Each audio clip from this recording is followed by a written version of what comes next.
Quick PSA. One of the things that is keeping you from living the life that you truly want to live is this defeatist attitude that if certain things haven't happened by a certain age, that they're never going to happen or that you're never going to have a great life.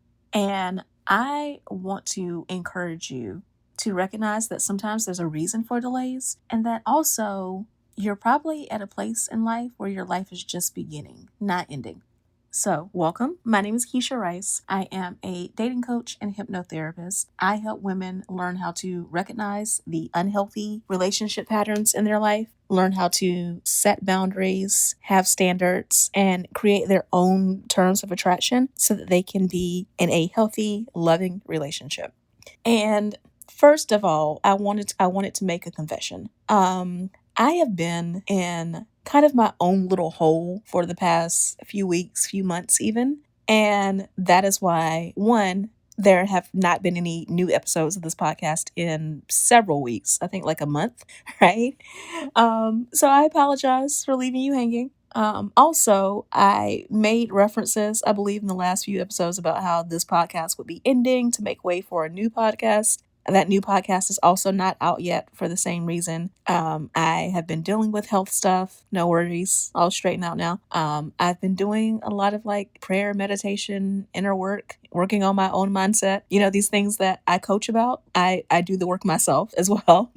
But I'm telling you about this little hole. One, again, to apologize for not having new episodes out in a little bit. But also, two, I am just now catching up on some things that have happened in pop culture or things that have discussions that have been trending on social media. And one of the ones that I've been seeing is this whole question of whether or not you are washed up as a woman, dating wise, after you reach a certain age. And particularly, I've been seeing this discussion of whether or not that is true after the age of 35, right? And I wanted to talk about it because, one of the examples I saw was an interview with Ari Lennox on The Breakfast Club. I've seen some clips lately from that interview where she was talking about how she feels like when she was younger, she was attracted to the men who were really toxic and she turned down the nice guys, the quote unquote nice guys. And now she's having some regret at 35 because she feels like those so-called nice guys are married and have families and all, and she's still single, and she went through bad experiences in dating prior. Now, I understand her viewpoint, and I wanted to talk this through because I'm not going to lie to you. After you reach a certain age, like let's just go ahead and use 35 for the example in the rest of this discussion. Yes, dating absolutely becomes harder. But it's not for the reasons that I constantly see portrayed on social media. There's this whole push to talk about women not having options as they get into their 30s, 40s, and beyond, and how women need to hurry up and find a man and snag him, hold him down, make him get married and all of that while they're in their 20s, because otherwise they're going to hit the wall. No one's going to want them. And that couldn't be further from the truth. Personal experience, I will tell you that I have friends who are in their late 30s and 40s and their dating lives are absolutely thriving. These women are not lonely at all, right? I also have clients who are in their 30s and 40s and dating. Actually, I have clients who are in their 50s and have very active, healthy dating lives. In my family, I have an aunt who is in her 80s and she's currently dating two men, not just one, right? So I can tell you, I know for a fact that as a woman, as you age, you are not going to lose options, right? Now, here are some things that we do need to address. And the reason why I am talking to you about this now is because I do want us to be practical. Like, these are some of the things that I talk about with my clients, and I hope you will work with me. There is a link in the description or in the show notes, depending on whether you're listening to this on YouTube or listening to the podcast. So yeah, I would love for you to work with me, and we can tailor things to you and talk about your personal situation as far as dating and how to attract the partner that you want. But I thought it would be helpful to give some general ideas on this as you age and to talk about it in a way that if you are over the age of 35, these are some things that you need to consider for how you're dating now. And if you're under the age of 35, because I have clients who are in their 20s. My youngest client is she's 27, I believe, and I've coached women who are younger than that. But if you are younger than 35, these are maybe some things that you want to think about in the future, right? So let's talk about some practical things first. One is fertility, because I work with a lot of women who not only want to get married, they also want to have families. So this is something that needs to be discussed for two reasons. One, yes, you have a biological clock. And on one hand, it is not as dire as a lot of videos and TV shows and just general content about fertility makes it to be. I would encourage you to look up actual numbers on like what happens to your fertility as you age. But it is a concern. And not only is like your ability to get pregnant a concern after a certain age, but also egg quality. And this can be a concern for me as a dating coach, because sometimes I am coaching women who feel like they have to get married to the next man who comes along, right? They have to lower their standards because they need to hurry up and find a man, because they need to hurry up and make babies. One, I truly believe in God's timing, and I truly believe that God works out things for us when they are meant to work out for us, and that everything that comes with that comes with it. So maybe you aren't meant to meet the right partner until you are, I don't know, 43, 44. If that's the case, then God will also work out the fertility for that, right? Again, I have family members, I have friends who have kids in their 40s. Know one or two women who've had kids in their 50s. So if that's the thing, then, you really just have to trust and have faith, right? But I will also say that because of this, you have women who, in a very practical sense, are so focused on the idea of having a baby that they put themselves at a serious risk of giving that baby a terrible father and having a terrible husband because they're in this rush. So if you are serious about marriage and kids, I really encourage you to think soberly about that, right? Would you reach that goal? Would you be willing to reach that goal at the expense of a quality partner and quality co-parent? I also want you to think about the fact that you do have options. Now, I know in this economy, I'm talking about something that is very costly, but I have clients who have frozen their eggs, right? And particularly clients of mine who've done that in their like late 20s, early 30s, it helps them feel more comfortable about the idea of dating for a longer period of time, being more patient and finding the right person, because, they have those eggs frozen at the fertility that they're at that age. So that, if it takes them another couple of years to find the right man, then when that time comes along, then they're still in a good position to have a healthy pregnancy, right? So that's one option you should consider. Also, I think that is motivation to, in general, be healthier, because the healthier you are, the better your fertility is. So you're also going to be more attractive when you're healthier. And I don't mean this in a everyone should be like a size 0 type way, right?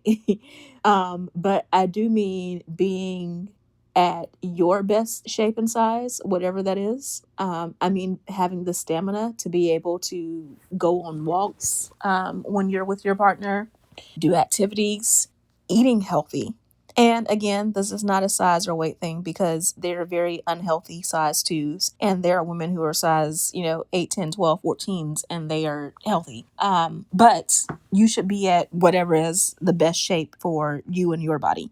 This is a good time to start talking to your doctor if you have those concerns, seeing what your options are as well, other than egg freezing. It's a good idea to consider things like adoption. And I'm bringing all this up because the more control that you have over the situation, the easier it is for you to date with confidence. So if one of the things that has made you feel pressured about dating and finding the right man right now, if fertility is a thing, then do everything that you can to control that side of the equation so that you can move forward in dating without that nagging voice being in the back of your head. If you need to surround yourself with people who show you that starting a family at a later age is possible, do that. Whether that's people in real life. Again, I mentioned to you, I have plenty of family and friends who have had children in their 40s and even into early 50s. So it's not really something I worry about because I see examples of that all the time. Even though I'm still in my 30s, like I know so many women who are older than I am, who started having kids older than I am. That's just like, that's not really a thing that I worry about. If you don't have that in real life, start looking it up online. Start finding stories on YouTube, on podcasts, on TikTok, do whatever so that you can feel more comfortable with that idea. Okay, now that we've gotten fertility out the way, I think that's the most practical thing. The reason why so many women worry about finding love after, like, say, 35. I want to talk about the whole idea that Ari Lennox brought up, right? This whole, all the good guys are taken by the time you reach a certain age. There's a lot of reasons why that's not true. One, just because a man got married when he was in his 20s does not make him a good guy. You know, like just off the bat, you can say you turned down these nice guys when you were younger, but did you really? And I'm not saying that you never turned down a guy who turned out to be nice.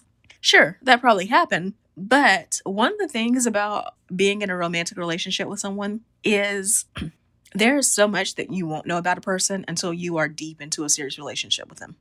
Even if you started out as friends, even if, in the dating process, the first few weeks or a couple of months, you thought that they were great, it is not until you get deep into the relationship that you really know who you're dealing with. So some of you who think that you passed on a really good guy who, was the next coming of Jesus and was so perfect and so great, he may not have been, right? Two, back to that whole idea of like God's timing and trusting and having faith and all of that. Whether this person was good or not, maybe they weren't good for you. Maybe they wouldn't have been aligned with you. Sometimes we have to trust that even if we made a decision for the wrong reason, we thought the person was corny or whatever, it may have still been the right decision to make. And also the idea that there aren't good men available. Just on a practical tip, there are men who are older than 35, since we're using 35 as the baseline here. There are men older than that who have never been married. There are men who are divorced. They got married young and realized that for whatever reason, that relationship was going to work out. Maybe they grew in a different direction than their first spouse. There are men who are widowed. So the idea that like every single man got married in their 20s and they are permanently unavailable is ridiculous, right? Now, for some of you, this means that you're going to need to reconsider your dating criteria, because I have definitely worked with women who have said that they would never date or marry a divorced man because they feel like that was proof that something was wrong with him. And I will say that people make mistakes, right? So sometimes people, again, marry somebody and they grow apart from that person. Sometimes they marry for the wrong reasons the first time around. But I think that there are a lot of divorced men out there who are hidden gems. They got married younger. They learned some lessons. They got out of that relationship and started working on themselves. And now they're much better men than they were the first time they got married. So there's that to consider. But also just practically, if you yourself are a woman and you're older than 35, and you know other women who are older than 35, and you know that they are good and they are amazing and they're still available, wouldn't you believe that the same exists on the male side, right? Because yes, I know that there's a lot of men are trash content out there, and there's a lot of talk about like men who are single at a certain age or single for a certain reason. But it goes both ways. So there are trash women out there, and there are amazing women out there who are older than 35. So yeah, there are trash men out there, and there are amazing men who are over the age of 35. Now, let's talk about the reason why dating is harder for you once you reach a certain age. Your brain developed. Because just like Ari Lennox was talking about making bad dating decisions when she was younger, well, yeah. So there are suggestions that our brain doesn't fully develop until we're 25, and some research suggests even later than that, like late 20s, 27, 28, 29. And I don't even want you to think about dating. Just take a second right now, pause this, and maybe think about all the dumb decisions that you made in your teens and in your, let's say, early 20s. Not even relationship, not even dumb decisions that had to do with dating and relationships. Dumb decisions based with your career or jobs you took or with friendships. Stupid things you did in college, whatever. There are so many things that you did back then that you wouldn't do now. Am I right? This is going to be the same when it comes to dating. When you are younger, and younger's relative, insert whatever age here you think is younger, because you don't know better, you accept a lot less. And because of that, one, you end up in worse relationships because, again, you accept less. And two, the pool is much bigger for you because you accept less. If your standards are low, then there's going to be a lot of men who qualify, right? So, as you get older, as you get wiser, as your brain develops and you make better decisions, naturally, your dating pool is going to get smaller because there's going to be things that you would have put up with at 25 that you are not going to put up with at 35. And because you're not going to put up with those things, you're going to reject more men. You're going to be less likely to attract certain men. Some men are going to look right at you and they're going to see all the things that you've accomplished. They're going to see how well you take care of yourself. They're going to see all the ways in which you provide for yourself. And they're just going to be like, frankly, hell no. They're going to look at you and they're going to say, I know I don't have what it takes. I don't have the resources in order to support her or take care of her the way that she wants to be taken care of, which means that you are also going to be approached by fewer men. You know, this is what all that red pill content on social media is secretly about. You have all of these red pill influencers saying that, you know, women of a certain age are over the hill because, frankly, just because they've reached that age. And the truth is, these men couldn't get women their own ages. I mean, a lot of these red pill influencers are like in their 30s, right? Some are older. They can't attract women who are educated, established, ambitious, climbing the ladder and all that because these men are losers. They can only get younger women because they're getting women who are too dumb to know better. And I'm not trying to I'm not trying to insult women who are in their 20s. But what I mean by too dumb to know better is more they're ignorant. You don't know what you don't know. When you haven't had the life experience, you don't know. And while, yes, I have clients who are in their 20s and there are other women in their 20s who see other dating coaches, most are not, right? Most women in their 20s are learning stuff the hard way. So because they're learning stuff the hard way, they make a lot of mistakes. That's natural. But again, as you get older, as you get more, quote, set in your ways, people use set in your ways to be a bad thing. Like a woman is stubborn, she's obstinate. But the truth is, set in your ways means that you have standards now, you have boundaries now. It means that you don't put up with foolishness. And that is going to repel some choices. It's okay because you understand that the choices that remain tend to be better. It's okay because when you do encounter someone who isn't about anything, isn't about ish, right? When you do encounter that, you dismiss them more quickly so that you don't waste your time, so you don't get your heart broken, so that you don't waste resources. And that means that you will date less in general. It means that when you date, a lot of the relationships are going to be shorter because you're going to be able to use your discernment to quickly dismiss people who aren't meant for you. But you're doing that work on the front end, knowing that you'll get much better quality on the back end, aka when you do pick the partner that you settle down with and you marry. So this episode is kind of a ranty episode because, again, I'm coming back from all sorts of health and mindset stuff. And I didn't really outline this one. I just saw several videos on it and I wanted to talk about it. But let me know what you think. Let me know if you've heard this idea of being over the hill or being too old. I know when I got married at 30 years old, and I had people, including my father, make comments about how old I was when I got married. So, you know, I don't think like most of us women are not immune to this idea, right? But let me know, like, what comments have you heard? What are your thoughts? And also, what are you looking forward to as you're getting older? Because again, being in my 30s now, I see so many amazing women doing all these great things in their 40s. And I'm like looking forward to that decade because I can see all the things that they've accomplished. And I'm just like, oh, everything that I've done, and I've done a lot in my life. I've traveled the world, I've won awards, I've had more than one career, all of that. But everything that I've done, I'm seeing all these other things that could potentially be ahead of me. I'm just like, oh, like this could be as great as I think that this decade has been so far. Maybe my next one will be even better.